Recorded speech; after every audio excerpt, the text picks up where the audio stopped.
Actually, you see, agent of erosion conduct three type of work. Okay. First, very important aspect is the agent of erosion possess their energy in the form of half mv square. Half mv square. Getting well? Right? M is the mass, velocity is the v is the velocity. Okay. So actually, you see, the velocity of river as well as glacier depends on the surface slope of the area. Surface slope is also referred to as channel gradient, okay, or slope gradient. It is clear, na? More will be the slope gradient, more will be the velocity, of the river, and more will be its energy. Getting well, na? And the velocity of wind depends on the pressure gradient, pressure difference of the two places, okay. So depending on the slopes gradient as well as particularly you see the pressure gradient in case of particularly wind, agent of erosion holds different amount of energy, na? And hence they perform three type of work. One is erosion, second is transportation, and third one is deposition. Okay. The dynamic process of fragmentation of the rock is referred to as erosion. Okay. And as far as the question of erosion is concerned, the erosional power is proportional to V square. Getting well now? Okay. And you see, transportation power also depends on energy and velocity. Transportation power is proportional to 6th power of V, where V is the velocity of the agent of erosion, and this law is referred to as Gilbert's 6th power law. Okay? Right? So actually, transportation means carrying the sediment from one place to another. Okay? Both erosion and transportation require energy, but actually deposition is just laying down the sediment, right, at the floor. Okay? It not require energy. That's why erosion and transportation occur when agent of erosion remain in the higher energy state. No? In youthful stage and mature stage of the river, river conduct erosion as well as transportation, but actually in old stage, erosion is not very effective, transportation is not very effective. That's why the river conduct large scale deposition forming delta. Getting well? So actually you see every agent of erosion perform three type of work: erosion, transportation, and deposition. Whatever landform which is produced by the erosion is referred to erosional landform. Transportation not causes the formation of any landform, and landform is also produced by the depositional activity, which is referred to depositional landform. So we have two types of landform, right? Erosional landform as well as depositional landform. Getting well now?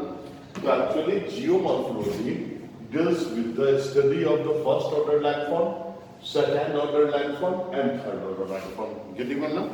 It is clear that the example of first order is continental ocean, second order is mountain, plateau, right, volcanic landform, or landform produced by earthquake and tsunami. Getting well now? And the landform produced by agent of erosion like a river, like wind, like glacier and oceanic wave, they are the example of third order landform produced by them. Okay? You see, the best theory to explain the first order landform is continental drift theory. Okay? Continental drift theory is considered most satisfactory theory to explain the first order landform. Okay? Suppose in example if the question will be discuss the origin of the Pacific Ocean or Atlantic Ocean. Okay? So you will go through continental drift theory. Okay? Actually, it is considered recent theory as considered the first theory which was provided to explain the first order landform or landform in general was contraction theory. Contraction theory was provided by Hall and Dana. It is clear now? Hall and Dana said that initially Earth was existing in the gaseous form, later it converted into liquid form, and finally it converted into solid form. Okay, so during this process there occurred contraction. Okay, and this contraction and because tangentially acting contractional force operated.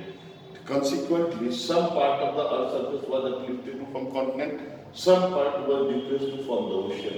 It is clear now? So actually this was contraction theory, but contraction theory was propounded by Hall and Dana. a famous American geographer, okay?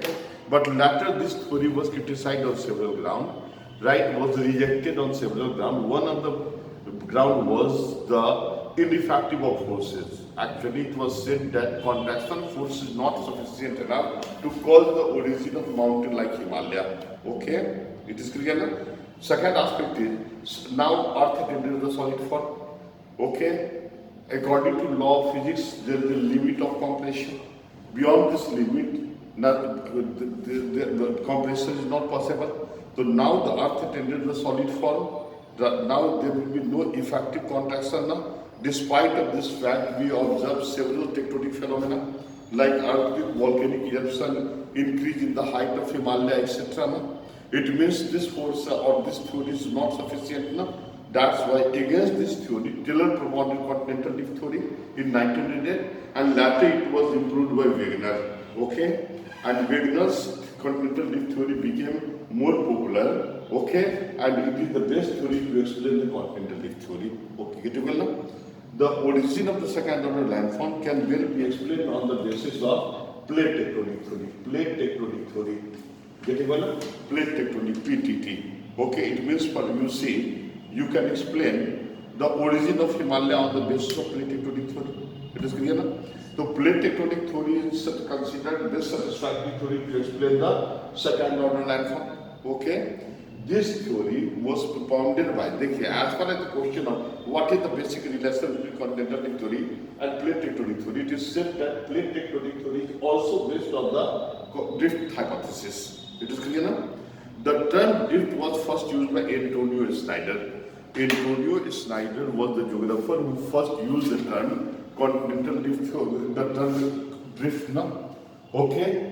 Actually, Antonio Snyder used this term to explain the similarity of the fossil deposition found in the tertiary coal mines of Alaska and Siberia. He assumed that initially these two landmasses were united and later they drifted apart. Getting well now? Again, you see Taylor propounded continental drift theory to explain tertiary fault mountain to be noted. Getting well now? Right? So actually, Antonio Snyder simply used the term drift. Getting well? But Taylor propounded the theory. That's why Taylor is referred as father of drift theory. Getting well now? But actually, Taylor's hypothesis was improved by Wegener and it became more popular. Right? So actually, that's why you can see that there is the question about we discuss Wegener's continental drift theory. Is this clear now? Actually, you see.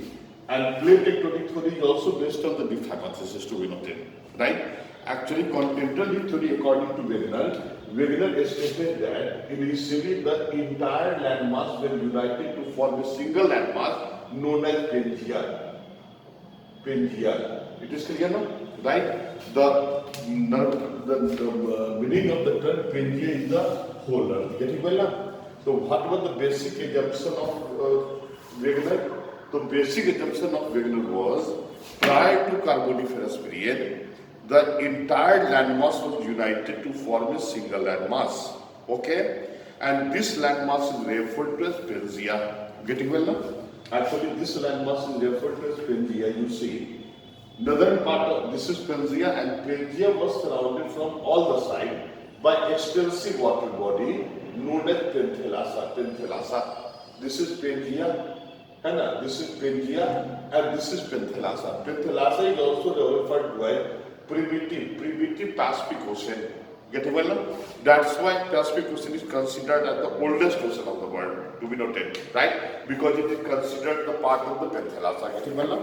So according to Wegener's continental drift theory, the entire Earth or continents were previously united to form a single landmass. Right, this single landmass is referred to as Pangaea. Another part of Pangaea is referred to as Laurasia or Angara land. Okay, what is the name of another part of Pangaea? It is clear, right? This part is referred to as Laurasia or Angara land, and southern part of Pangaea is referred to as Gondwana land. Okay, it is clear. Wegener said that due to force of buoyancy, उत्प्लावन वर्ग जिसको कहते हैं, it is clear ना, right? According to Archimedes law, you know that if any object is submerged in water, right, it will experience upthrust, and this force is referred to as force of buoyancy. It is clear now?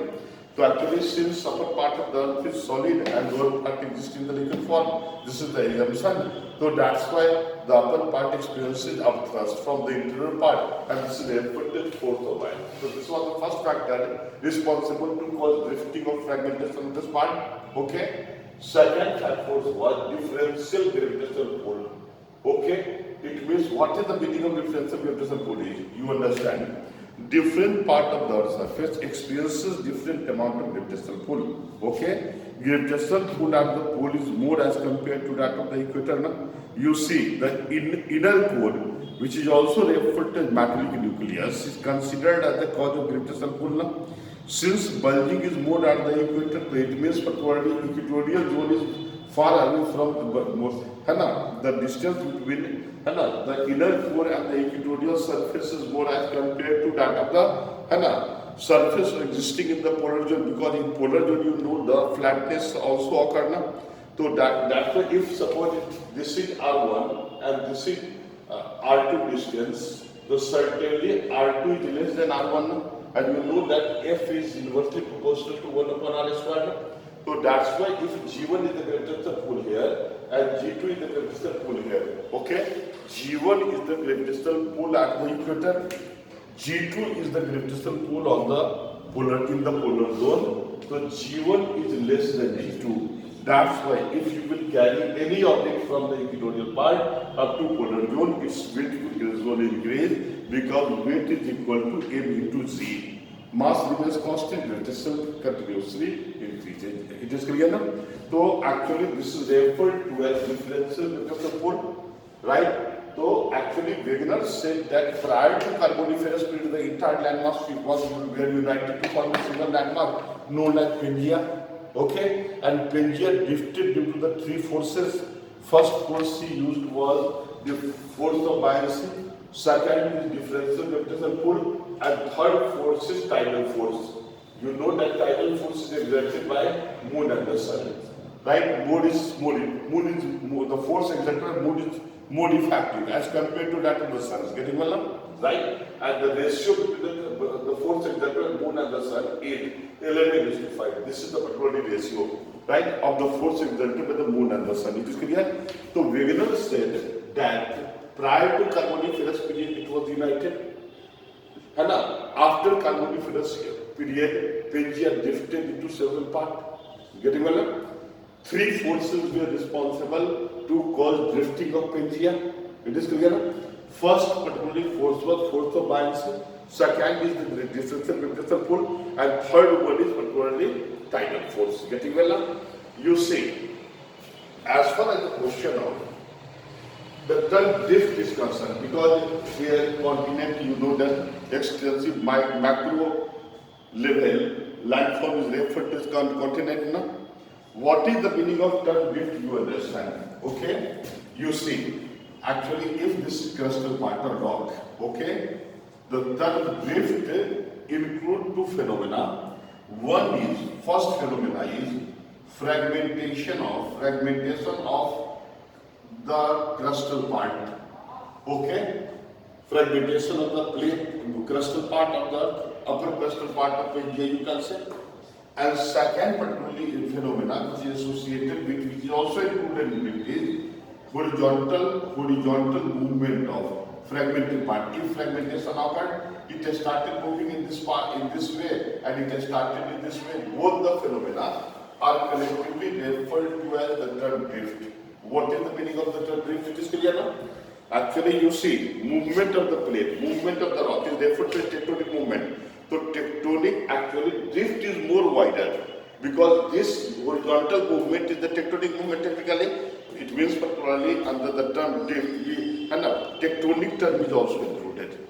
Okay, because particularly it includes two aspects, two particular phenomena. One is fragmentation of the crustal part, and second horizontal displacement of the crustal part, movement of the crustal part. Getting well now, right? What is the meaning of the term particular drift is clear now? So actually, Wegener said that prior to Carboniferous period, the entire atmosphere were united. Later, they drifted apart. right? The force responsible for drifting was force of buoyancy, differential gravitational pull, and tidal force. Now, getting well now? Actually, you see,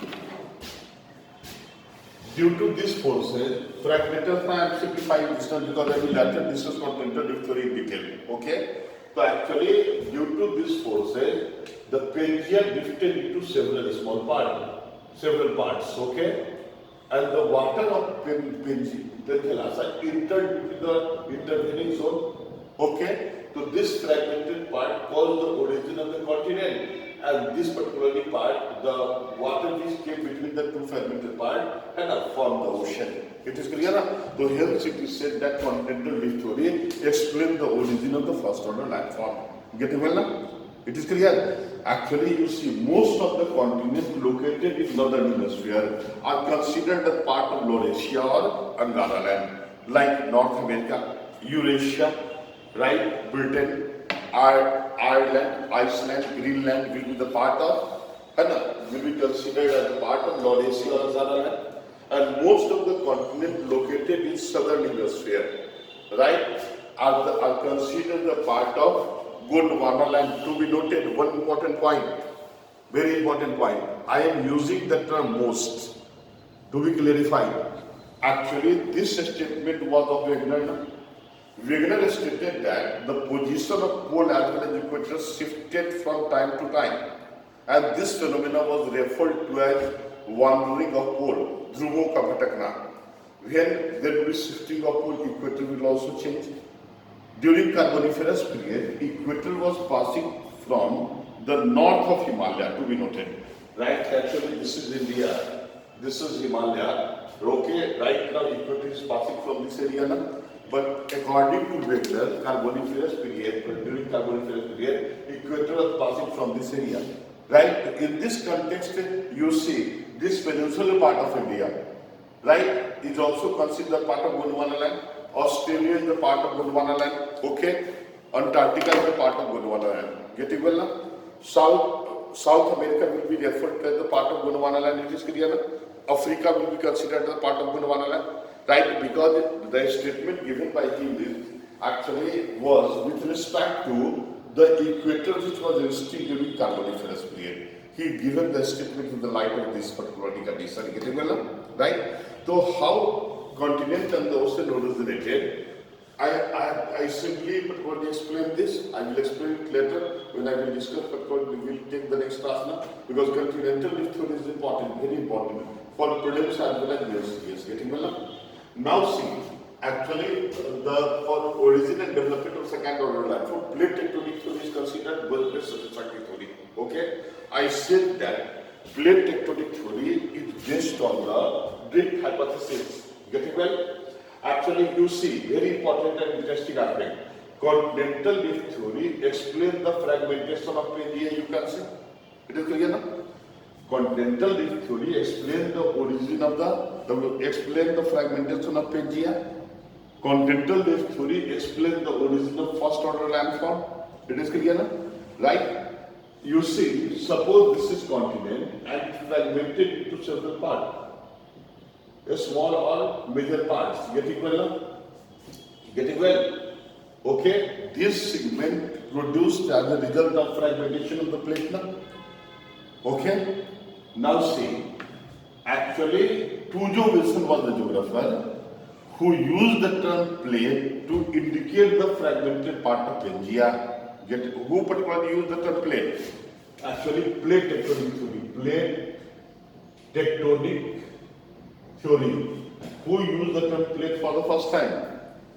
Tujo Wilson. Tujo Wilson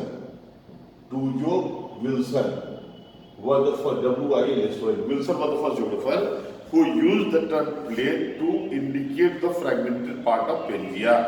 Okay? This is the first term of plate tectonic theory. Right? For plate, second term is tectonic, the movement of the earth interior. Okay? Is referred to as tectonic movement. Getting well now? This was first noticed by G. Tecton. Okay, and on his name the term tectonic movement became popular. Getting well now? Plate was used by Tujo Wilson. Tectonic term was used by whom? is based on the name of the G tectonic. Morgan was the first geographer who used the term plate tectonic combinedly. Morgan, getting well now? Who used the term plate tectonic combinedly? It is clear now? It was the Morgan. And plate tectonic theory was propounded by Harry Hess. Hess propounded continental drift theory. Hess propounded continental drift theory. It is clear now? Who used the term plate? Two geographers. What is the meaning of tectonic? The term tectonic, movement of the rock held in the earth area. All type of earth movement. It is referred to as earth movement. Bhusancharan. It is clear now? This tectonic movement now. And actually, plate tectonic was combinedly used by Morgan, and plate tectonic theory was particularly propounded by H. Hess. Getting well now? Actually, the basic difference between continental drift theory and plate tectonic theory is continental drift theory explains the fragmentation of Pangea, whereas plate tectonic theory explains the relative movement of fragmented part of Pangea. It is clear now? Actually, it explains the relative movement to be noted, right? But whether suppose this is one fragmented part of Pangea and this is second fragmented part of Pangea according to geometry, right? It is plate. This is also plate. Okay? So actually, plate tectonic theory has no interest in their individual movement to be noted. Relative movement. It means particularly if they are moving in each other direction, it is therefore convergent plate. If they are moving in opposite direction, this is therefore to a divergent plate. It is clear?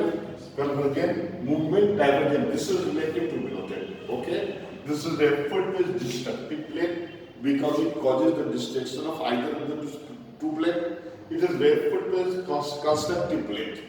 Divergent plate margin is also referred to as constructive plate, and if the movement of the plate will be in lateral way, either in the same direction or in opposite direction, okay, it is referred to as conservative, no changes, because it not causes the formation of plate, not the destruction of plate. Okay, it is referred to as conservative. This is convergent plate, convergent. Okay, this is divergent and this is conservative. It is clear that plate tectonic theory explains the relative movement of the plate. Okay, and you see, second aspect is continental drift theory. According to Wagner, force of buoyancy, differential meters of pull, and tidal force is responsible for fragmentation of Pangea. But plate tectonic theory is considered more advanced, because according to plate tectonic theory, the flow of thermal convective current, right? Thermal convective current theory was propounded as actually Ohm's law, Arthur Ohm's law, right? So actually, plate tectonic theory is based on Arthur Ohm's hypothesis of thermal convective current theory. It is clear now? Right? Because as particularly you see, as there occur movement of the flow of thermal convective current in the interior part of the earth, which causes the movement of the plate. Is it clear? This is basic difference between plate tectonic theory and that of the continental drift theory. So I will also explain plate tectonic theory in detail in next classes. Okay? And the best theory to explain the third order landform is Davis cycle of erosion. Davis cycle of erosion. Okay, right? Davis का प्रवचक. Okay, and secondly, Peng geomorphic model. These are the two theories which are capable to explain the origin of third order landform. Getting well now? Actually, for first order landform, we have continental drift theory. Right? You can explain the origin of first order landform on the basis of continental drift theory. You can explain the origin of the second order landform on the basis of plate tectonic theory. Is it clear now? But you can explain the third order landform on the basis of Davis cycle of erosion and Peng geomorphic model. Getting well? Right? So in geomorphology, you will have to study continent and the ocean and its formation based on continental drift theory. You will have to study mountain plateau volcanic landform earthquake tsunami and its origin based on the plate tectonic theory. Okay, and landform produced by river, wind, glacier and oceanic wave. Right, and it can better be explained on the basis of Davis cycle of erosion and peak geomorphic model. Getting well? And at the same time, you see there exists equilibrium between first order and third order, first order, second order, and third order landform. Okay, right? There exists an equilibrium, a state of equipoise. Okay, and this equilibrium is referred to as isostasy. Okay, what is the meaning of isostasy? It is clear. Isostasy, the term isostasy was coined by Dutton, who was an American geographer.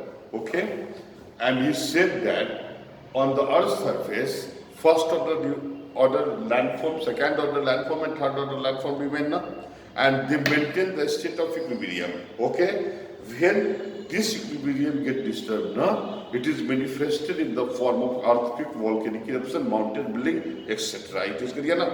Actually, it is clear that earthquake or volcanic eruption or upliftment in the form of mountain occur with an intention to attain the state of equilibrium. It is clear now. And this balance between the first order